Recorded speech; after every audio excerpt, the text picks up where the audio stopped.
So what I'm gonna do is I'm gonna find where I can either look through here, which is the most convenient, or you can just create a short. I'm gonna try to look first in here. As you can see here, this is the layout for the ones in the glove box, and fuses and luggage compartment are these guys right here. So there you go. Cigarette lighter will be 87. 87 will be at right here, 20 amp, the ones on the top, which means are going to be these guys here.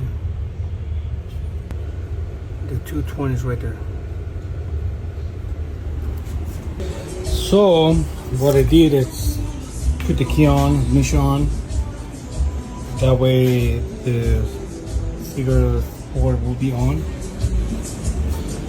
Throw in there a screwdriver, create a short, and so yes, the two right here, the 220s are going to be the ones feeding your cigarette ports. Okay, so this is completed. So what we have is red wire, positive, coming out of the battery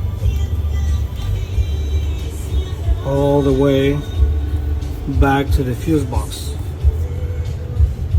Before reaching the fuse box, I added another fuse. This is going to be a 15 amp, slightly lower than what we had. We used to have a 20, but I don't have a 20 no more.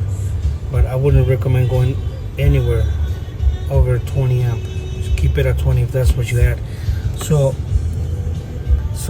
you gotta make sure to find out which one has the power. You remember, you have power and a load. You have two holes, two pins. One of them is the power from this computer fuse box, and the other one is the load, which goes to your port chargers. So you gotta find out which one is the power. In this case, and this side, the power is down there, and this is the load. And this side is different. The power is up, and the load is low, is in the bottom. So you gotta double check, otherwise you will create a big problem, a big short. All right. So now, as you see, these two are working. This one has power, one in the trunk, and then inside the car, the two rear ones are working. You can see the little lights on, and then the one in the front it's on, and the one under the whatever that is, that's working.